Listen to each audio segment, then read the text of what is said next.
Bismillahirrahmanirrahim. Assalamualaikum warahmatullahi wabarakatuh.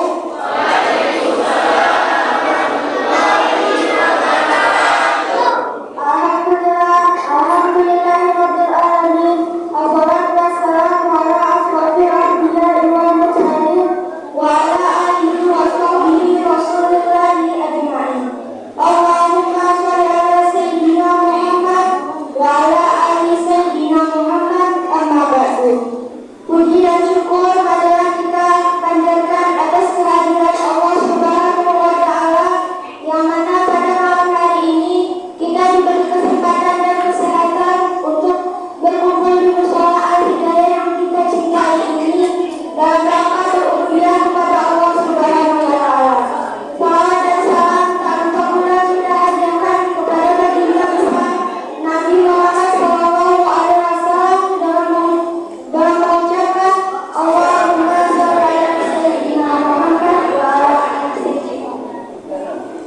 Bapak Ibu jemaah melalui mushola Al-Hidayah yang dirahmati Allah, sebagaimana biasanya sebelum kita melaksanakan salat tarawih, marilah bersama-sama kita mendengarkan tausiah singkat yang akan disampaikan oleh Ustaz Ahmad Yani Esa. Kepada Ustaz kami persilakan dengan segala hormat.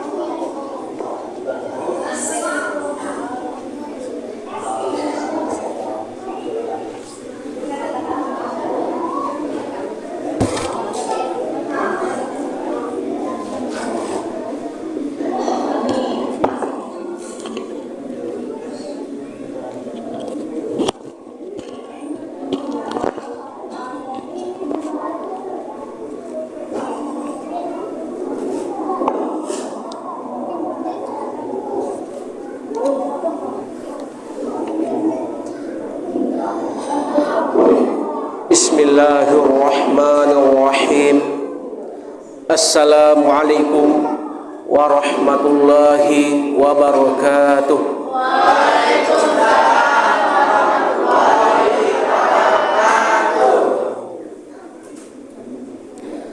Alhamdulillah.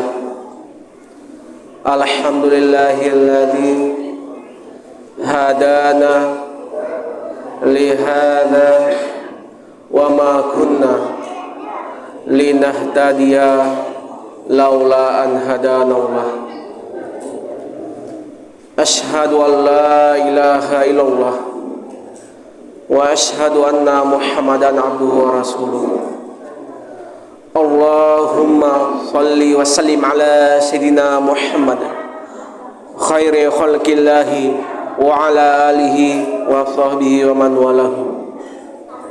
Amma ba'du, faya ibadallah, ittaqullah haqqa tuqatih wa la tamutunna illa wa antum muslimun. Qala Allah Ta'ala fil Qur'anil Karim, Bismillahirrahmanirrahim. Dzalikal kitab la raiba fihi hudal lil muttaqin. Shadaqallahul azim. Pertama-tama yang paling utama, marilah kita panjatkan puji dan syukur yang mana Allah telah memberikan kesehatan dan kelapangan sehingga kita dapat berkumpul di mushola kita ini. Kemudian sholawat beserta salam tidak lupa pula kita sanjungkan, yaitu kepada Nabi kita, Nabi besar Muhammad Sallallahu Alaihi Wasallam. Beliau telah memperjuangkan agama kita dari zaman dahulu hingga zaman sekarang, dari zaman jahiliyah menuju zaman Islamiyah yang kita rasakan pada saat sekarang ini. Ma'asyiral muslimin rahimakumullah. Yang saya hormati bapak-bapak, ibu-ibu jemaah tarawih yang dirahmati oleh Allah, yang saya sayangi adik-adik sekalian. Adapun tema ini malam yang berbahagia adalah hikmah nuzul Al-Quran. Udah tahu adik-adik? hikmah nuzul Al-Quran. Catat. Hikmah nuzul Al-Quran. Udah?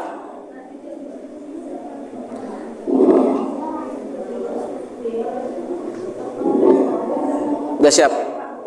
Udah. Masyiral muslimin rahimakumullah. Di sini jemaahnya masih ramai ya. Walaupun saya di sini, saya 2 kali bolak-balik cari musola ini tidak dapat. 2 kali sampai ke Taman Repi. Gimana ya? Ya, tunjukkan warga, tunjukkan itu musolanya, tunjukkannya Nurul Quran untuk mengelakkan. Biar selesai masalahnya. Pamfletnya kecil, cuma musola Ali Hidayah. Bu, Pak, mana Bunga Tanjung di sini? Oh, di sana tuh, arah ke Repi sana, banyak lagi musola ke sana. Wah, itulah bolak-balik perjuangan cari musola ini. Ya, nah itu survei di hari 10 hari yang lalu. Al-Mukarramah dapat, Al-Mukmin dapat ya yang di atas. Nah, ini yang paling lama mencarinya dan paling banyak pula jemaahnya. Ya, mengobati hati yang apa namanya? Hati yang luka, lalu menghilangkan capek ya. Alhamdulillah ya. Karena saya memulai safari Ramadan itu di awal dari pertama, kedua penuh, musola masjid penuh sampai nggak muat. Di hari ke-10 udah kurang. Tinggal ada berapa sap lagi? Ada yang 2 sap, ada yang 1 sap pun, ada yang nggak nyampe 1 sap pun ada. Nah, kita nampaknya di sini masih banyak ya Bu ya. Ini ibaratnya apa nih? Pemain bola nih, ada babak penyisihan, ada babak finalnya. Pertahankanlah sampai babak final. Usahakan sampai babak terakhir tetap semangat seperti ini. Syiar tetap semangat. Ya, masih saya lihat ini luar biasa. Masih banyak jemaahnya. Ada anak-anak, ada bapak-bapak, remaja, ibu-ibu. Di tempat lain itu sudah mulai kurang tuh. Dari 10 ke bawah kurang sampai ke nanti 20. Kita lihat tuh kurang. Apalagi nanti udah ke 25, makin berkurang. Mudah-mudahan ya jemaah musola Al Hidayah ini istiqomah sampai terakhir. Amin ya rabbal alamin. Ya, walaupun susah cari musolanya, alhamdulillah jemaahnya banyak. Masyiral muslimin rahimakumullah. Adapun tema ini malam yang berbahagia adalah hikmah nuzul Al-Quran. Ini Al-Quran. Sebagian masjid ada yang memperingati turunnya Al-Quran. Ya, untuk diperingati acara-acara ya tentang peristiwa turun Al-Quran. Kapan itu?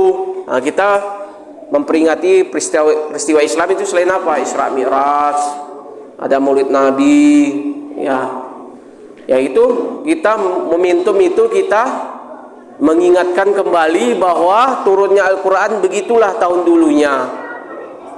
Maka ini kita kupas pada malam ini, malam yang berbahagia adalah tentang Al-Quran.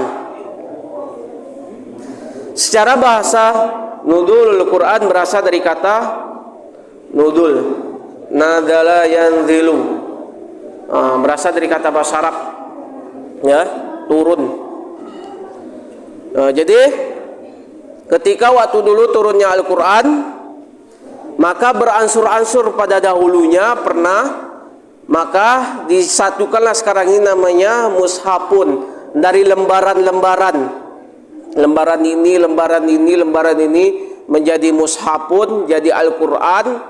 Maka terdiri sekarang ini ada Al-Quran Madinah, ada Al-Quran Indonesia yang dicetak pada saat sekarang ini.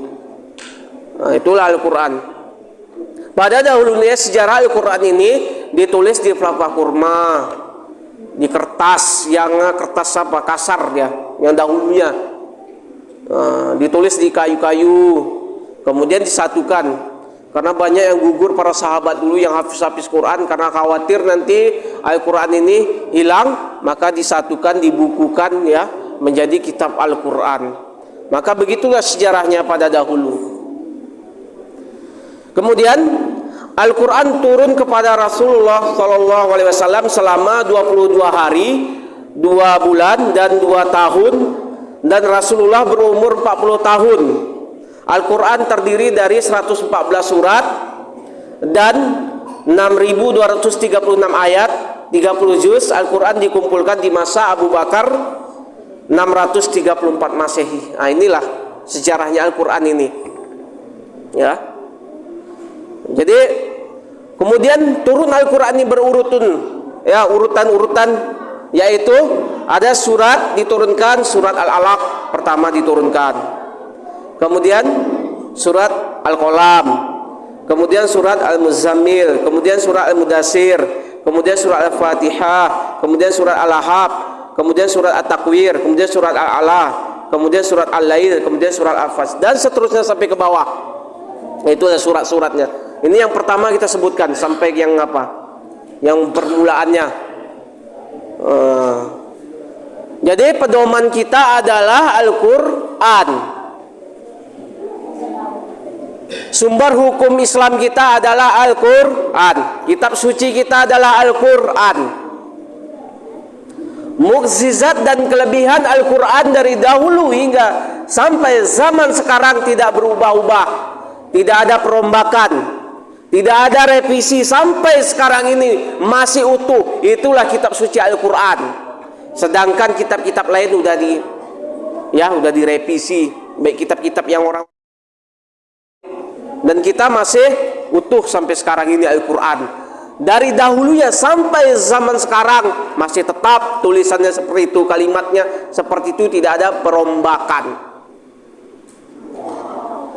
Maka dijelaskan di dalam Al-Quran, ya, baik itu di dalam tafsir As-Sawi atau tafsir Jalalain, dzalikal kitab la raiba fihi hudal lil muttaqin. Sedemikian kitab, tidak ada keraguan-raguannya di dalam kitab, maka di dalamnya adalah petunjuk bagi orang-orang yang bertakwa, menjalankan segala perintahnya, menjauhi segala larangannya. Nah, itulah di dalam Al-Quran itu. Nggak pernah ada Al-Quran menyuruhnya kita nih lakukanlah sifat-sifat tercela, silahkan kau lakukan hasad, dengki, mencuri, merampok, begal, membunuh. Nggak pernah ada di dalam Al-Quran. Apa yang diperintahkannya di dalam Al-Quran itu? Nah, silahkan kamu sholat, silahkan kamu berzakat. Nah, itu perintahnya. Jangan kamu membunuh, ya, jangan kamu mencaci, memaki, sumpah serapah. Semua ada di dalam Al-Quran itu. Maka undang-undang kita, konun-konun kita, hukum Islam kita secara syariat adalah Al-Quran. Kalau undang-undang negara kita bisa masih dirombak, bisa diamandemen, masih direvisi, bisa. Kalau undang-undang negara, kalau Al-Quran nggak ada yang bisa merombak. Siapa yang berani merombaknya? Itu kalau ada yang merombaknya orang penista agama namanya, kena tangkap kita nanti. Nah, itulah sumber hukum Islam kita adalah Al-Quran. Tidak dapat dirubah, tidak dapat diamandemen, tidak dapat direvisi. Itulah Al-Quran. Sedangkan undang-undang bisa, undang-undang negara kita bisa, Al-Quran tidak bisa. Maka begitulah mukjizat Al-Quran ini, kelebihannya untuk kita. Maka selama ini Al-Quran ini jadikanlah ini pedoman kita, sumber hukum Islam kita. Maka sejarah turunnya Al-Quran ini waktu dahulu di Gua Hira, Rasulullah waktu dulu menerima. Maka inilah sampai sekarang Al-Quran utuh sampai saat sekarang ini. Masyiral muslimin rahimakumullah. Selanjutnya apa lagi? Jadi Al-Quran ini adalah kita baca, kita pelajari tafsirnya, ya. Maka dijelaskan di dalam hadis Bukhari dan Muslim, khairukum man ta'allama al-Quran wa 'allamahu. Sebaik-baik kalian adalah mempelajari Al-Quran, ya, mempelajarinya sebaik-baik kita. Ini, maka kita baca Al-Quran, pelajari. Maka golongan manakah di antara kita ini ada yang orangnya suka membaca Al-Quran tetapi tidak mengamalkan isinya?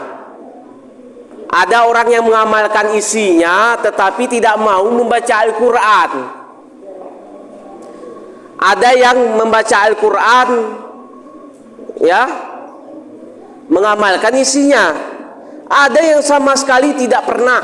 Nah, ini yang paling sadis nih. Kalau nggak pernah sama sekali udah mati aja lah. Nggak pernah dirinya dekatkan kepada Al-Quran.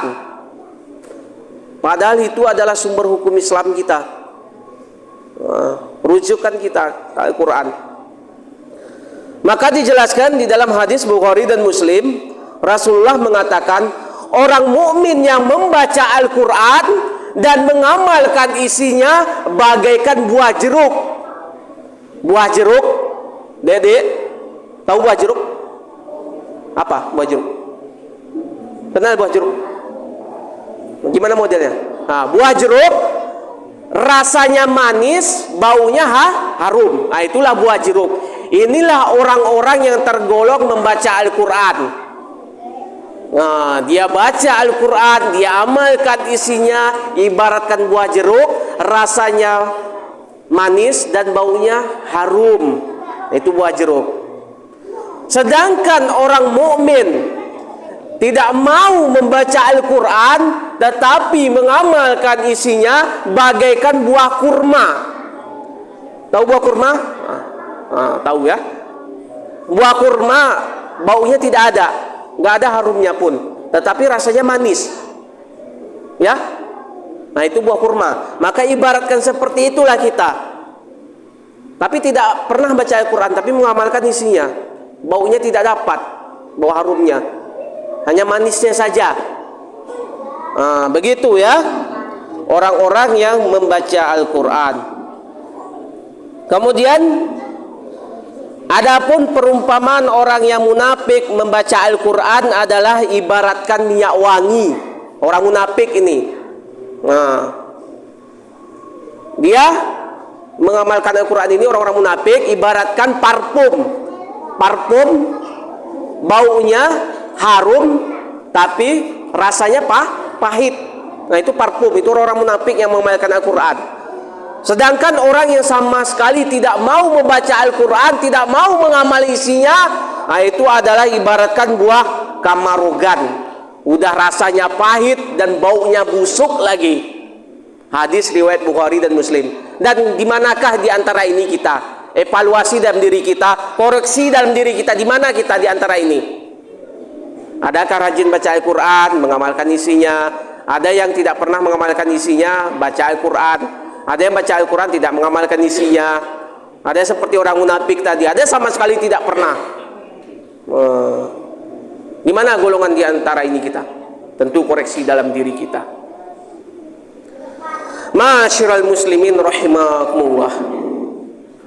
Namun pada saat sekarang ini, yang digerogoti pada saat sekarang ini, orang-orang jauh dari Al-Quran. Jauh, sangat jauh sebagian. Mudah-mudahan sini tidak ada, Bu, Pak, ya.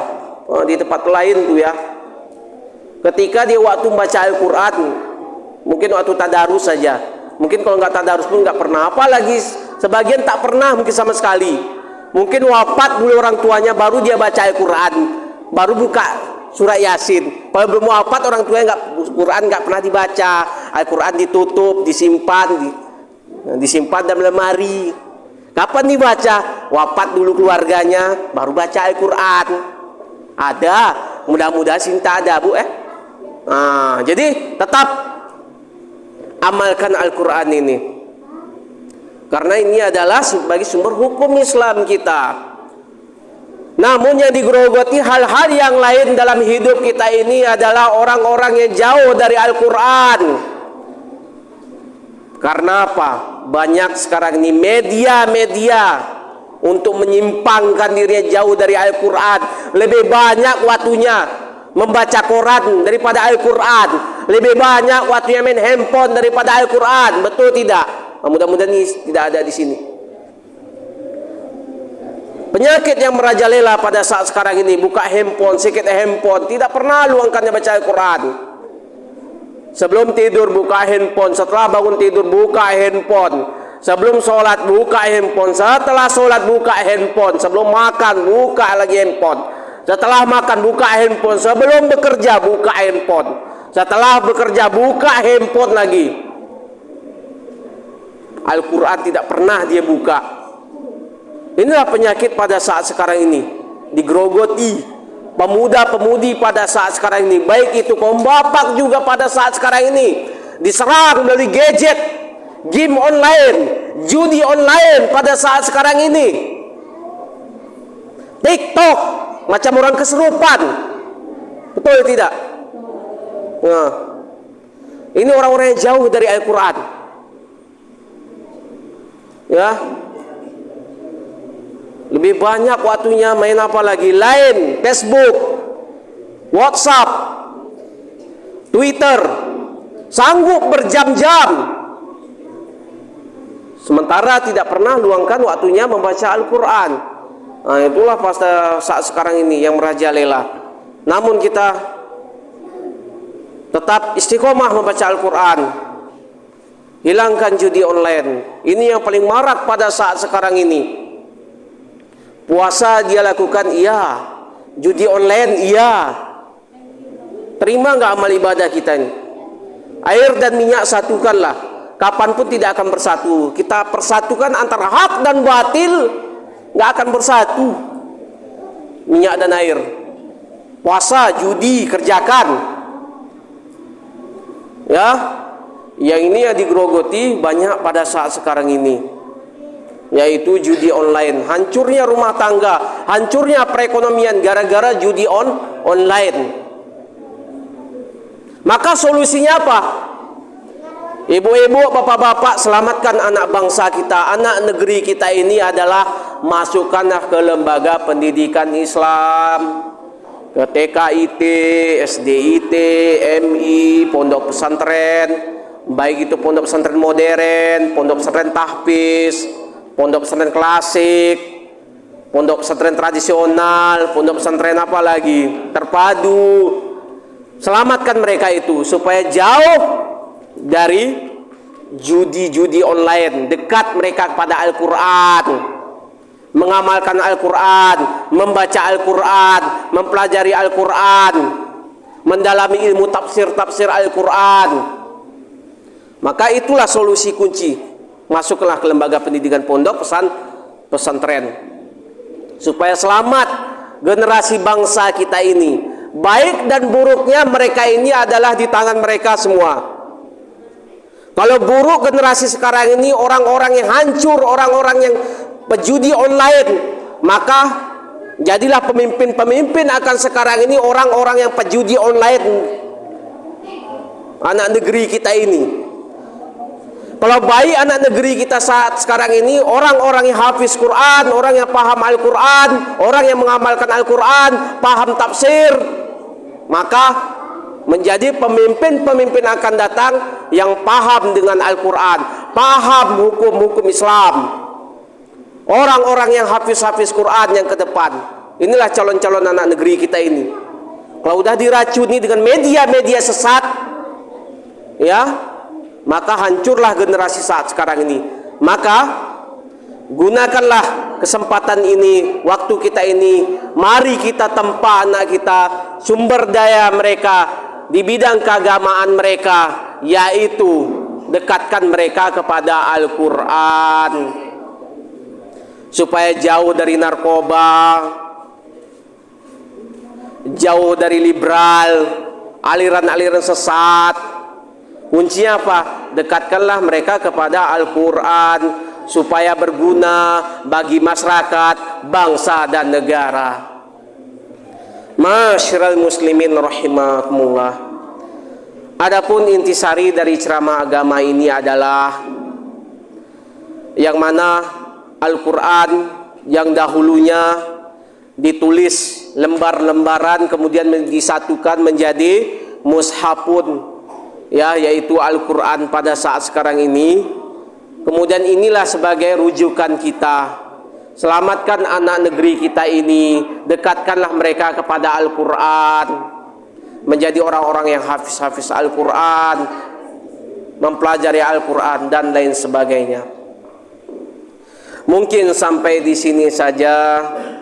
Adapun perkataan yang benar datangnya dari Allah, adapun perkataan yang salah datangnya dari saya. Lihatlah perkataannya, jangan lihat siapa yang mengatakannya. Ambil yang baiknya, tinggalkan yang buruknya. Akhiru kalam.